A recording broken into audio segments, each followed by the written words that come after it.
We shall place our new machinery in a new room. We start by placing down the burning boxes. On top, the boilers. The water shall be feeded from the back. We are using bronze pipe because these won't catch on fire from the burning boxes. And we connect the pipes to the water tank. The steam will come out from the top. And we shall pipe it to a more handy place, where we shall have our steam engine, which will output its power into the crusher. And we add some chests for automation. Now, for the fun of the teachers, let's do some math. We have 2 inver boilers that will output 16 heat units per tick each one. This heat will be fed to a pair of boilers, which will output 32 steam per tick each one. However, since we are not using distilled water, the boilers will calcify and thus produce less steam. The steam is fed to the engine, which will produce approximately 16 kinetic units per tick. These are barely enough to turn on the crusher, and since the boiler will calcify and decrease the output, we will probably run into issues. Enough with the boring math, let's fire up the system. It took some time and the boilers have now reached working temperature and pressure. And they already started calcifying.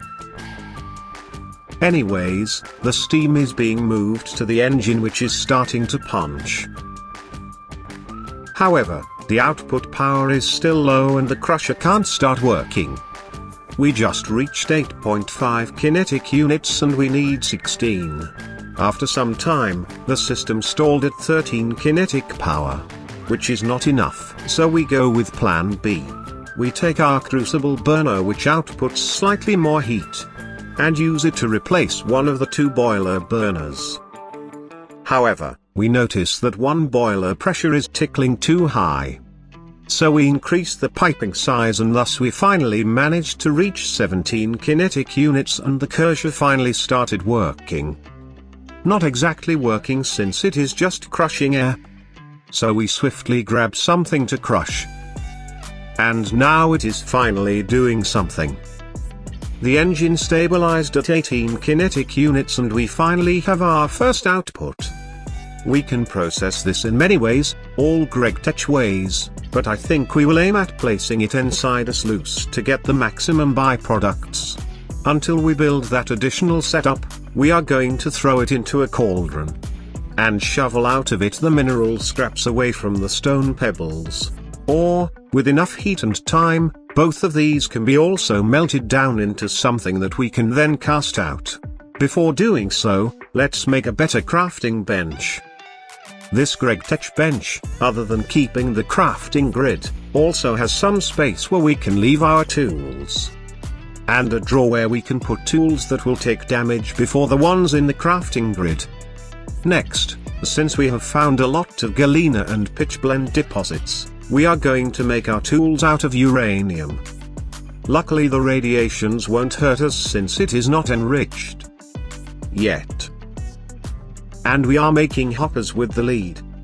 Now, let's automate the purification of crushed ores. We are going to have a crucible setup since it's the only option cheap enough for the moment. We are going to automate it with the lead hoppers and the bronze chests, since these won't catch on fire. Since it has a low heat capacity, we are going to melt the stone down and pour it out as plates. The different melting points and densities will make it float and separate from the other metal sheets. All it is left to do is to throw in all of the scraps and ores and fire it up. This burning box is the weakest one, so it is going to take a lot of time to heat up and it will be really slow. But, with enough time, it will reach the point where stone will melt, float above the rest of the stuff and go into the casting mold. And once only mineral are left in the crucible, they will come out too. While this will work for most minerals, there are some which need more advanced processing before becoming usable, like chromite. For now, all we can do is wash out some pure chromium from the raw crushed ores. And, unlike GTNH, we can't wash one whole stack at once. But, after some manual work, we managed to get enough chromium to craft a chromium burning box. This bad boy will produce heat 7 times faster than the Invar one. And its efficiency is between the Invar and bronze burners. Just look at how fast the crucible heats up now.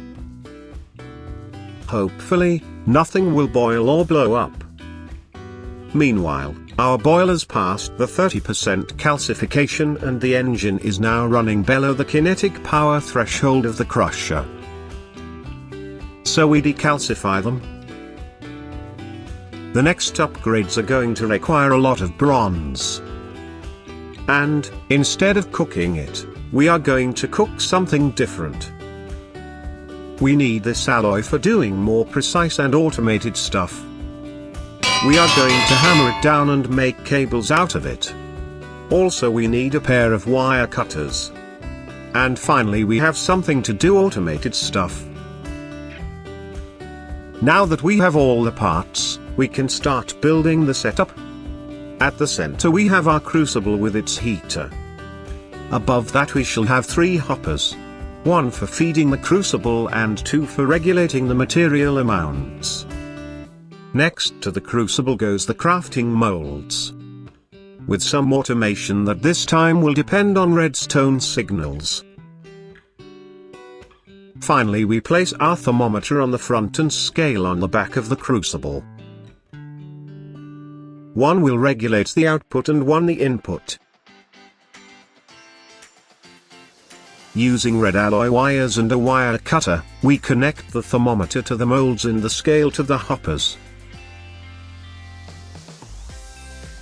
With the help of a screwdriver and a monkey wrench, we set the hoppers to output exactly 3 parts of copper and 1 of tin.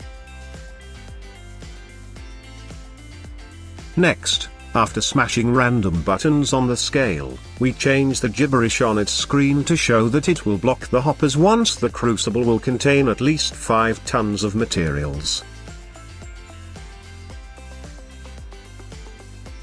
And the thermometer to extract when we reach bronze melting point. We manually feed some stuff in the middle hopper to reach the critical mass and lock the 2 regulator hoppers, so that we can feed them.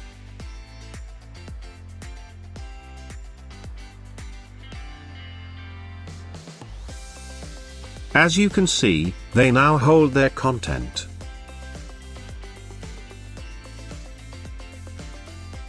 Now we turn on the burner.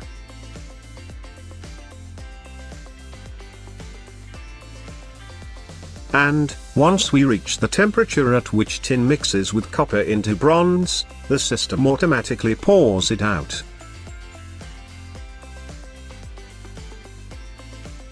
And when it pours enough, the hopper will feed it with more ore materials.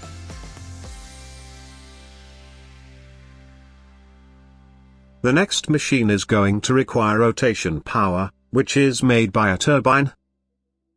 However, while we were distracted, our bronze setup ran out of raw materials, the crucible overheated and melted away. To make a new one, we need red steel and we run out of it. We could use our old terraformer setup, but I think we should switch to the funnier and more efficient gregtech one. So let's do some base cleaning. For starters, to make normal steel, we have to use an engine to pump air into the crucible. So we prepare a quick momentary setup for doing such task. Once all the pipes are connected and everything is on check, we can fire it up. We throw some iron into the crucible and we heat it until it melts. At the beginning, the air will escape the crucible. But, once the iron reaches the steel alloy temperature, it will start taking it to turn into steel, which we can pour out of it, and we must be careful not to exceed the maximum crucible temperature. However, we do not want to take it all out of the crucible. Since it is part of the alloy for red steel, we have to keep it heated and throw in some other stuff to obtain black steel. Then, we throw in even more thrash. And, eventually, some of it will turn into red steel, which we can pour out to finally have the plates for the new crucibles, which we are going to use to keep our bronze production up. The next machine is going to require rotation power, which is made by a turbine. We could have a factory based on rotation units. But we are not on a reika pack with rotatory craft, nor a create pack. We are limiting ourselves into sticking the machines onto the motors. And thus we are finally getting rid of the stone from the ores while also getting useful byproducts. However, we have to also take care of the waste, sluice juice. We are going to pipe it into a dryer, which is going to give us distilled water. We are going to merge it with the turbine exhaust to fill our boilers, so that they won't get calcified. We are also getting some sluice dust, that, for the moment, we are funneling into blocks. We shall also take some rubber from our rubber 3. Mix it with water to obtain glue, to craft a drum so that we can have a small storage for the distilled water. And, right now, we are manually chopping down trees for the lumber to power our factory. In the next episode, we hopefully manage to build an automated farm.